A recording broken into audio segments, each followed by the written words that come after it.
Okay, good morning. This is the Oxford railgun, number OR76 Bravo Oscar Oscar Mike Oscar 2. We're going to show you this running around the track. We're using a Hornby Black 5, model number 45116, TTS with sound to pull this gun. But the thing you've got to be aware of with this is these steps. They do jut out, they really do jut out, and that curve is a radius 4 curve. So if you buy one of these and intend to run it, be in for a surprise. And you can see here this step at the front of the loco, well behind the loco, at the front of the gun where it's being pulled, you can see that is sticking right out. Anyway, let's get it running and see what happens. Okay, the first problem is we're stuck on the wall as it's going around. And if I zoom in, you will see to the right where it's stuck on the wall. It does not go. So that's the first encounter. We can't put it round the wall loop, and I'll show you from a different angle.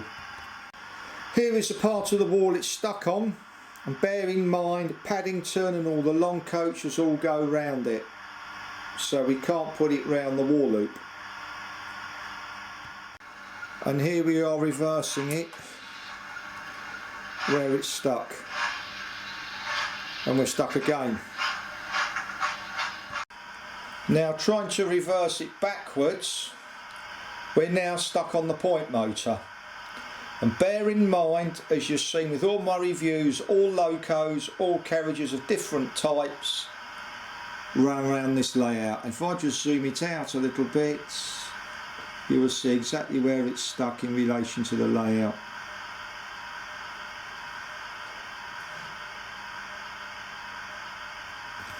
And bear in mind, that's a radius 3 bend. Thank you. Okay, here's a nice panoramic view of the railgun going down the track.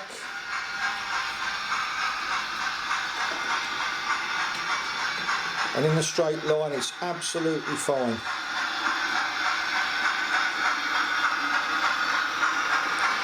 But those steps on that gun do overhang.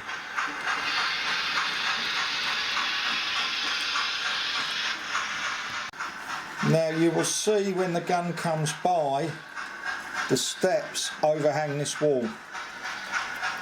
If this wall was a height equivalent to a 6-foot fence, it wouldn't go round this corner, and this is radius 3, this track.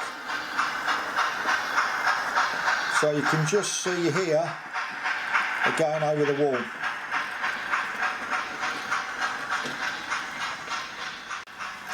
Okay, here's another panoramic view here.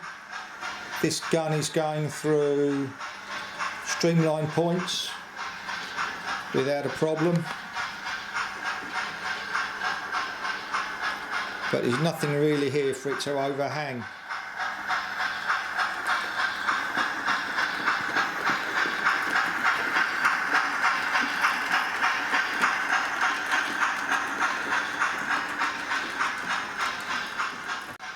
Now if you can pay attention to the point motors, one there and one over there, and you will see the steps of the gun as it comes round going over them. Luckily they're low slung, but you will see easily the steps of the gun clearing them. So you are limited to what you can do with this. Okay, here we are tackling the tightest part of my track, which is a radius 2 onto a radius 2 curve point, and the gun is crossing everything, but it will do radius 2 as you've seen. So providing there isn't anything in the way, it will do the tightest part of my track. I mean, it's going to, oh, it's stuck again. Let's see what it's stuck on. Here we are stuck again with the steps on the crossing sign. So being brutally frank, I'll pull it off it now in case it buckles it. The steps you're going to have to take off, I believe, unless you have nothing by the side of your track, because the overhang of them, it will not go round my track. And bear in mind, everything else does.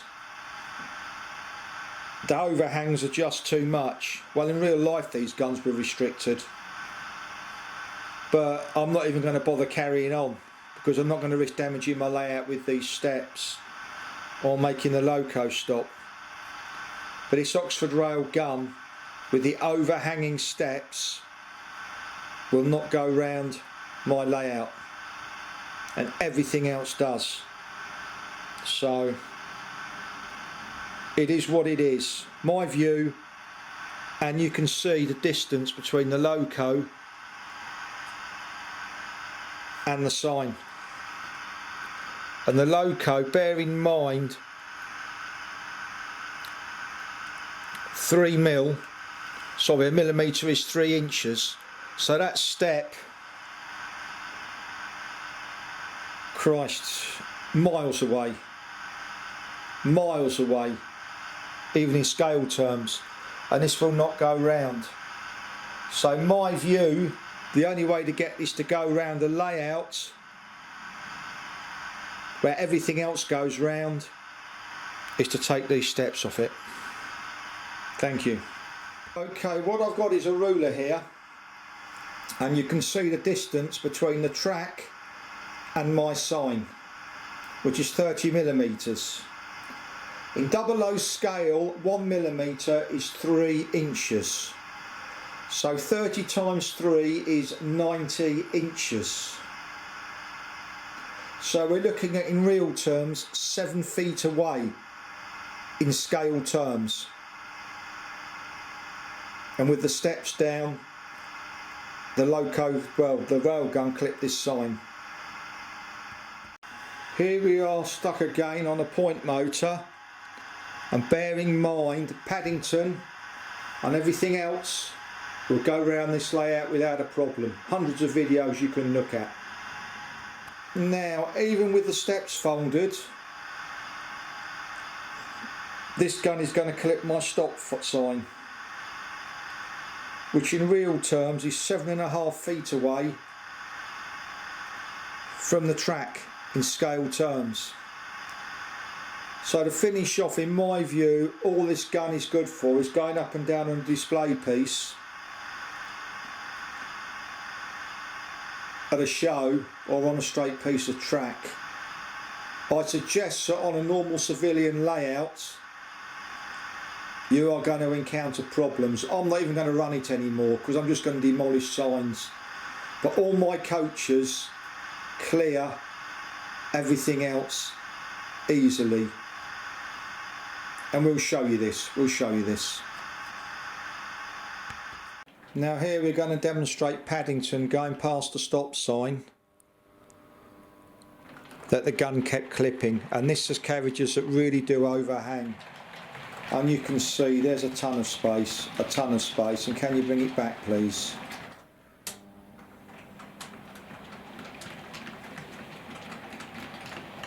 And you can see this, it's not as even if Paddington's tight. I mean, these rail guns may have had to have been run on specific track. I know that the German rail gun, I think it was called Big Bertha or Thor, if you can put that away, but it had to be towed on special tracks. Whether the World War II rail gun that we had did, I really do not know. But you could see there Paddington has got coaches that really do overhang big time, and that's not a problem. Okay, now we've got the Brighton Bell going round, which is normal Hornby Pullman cars, and we're going to show you the distance between here. Would you like to stop the coach please?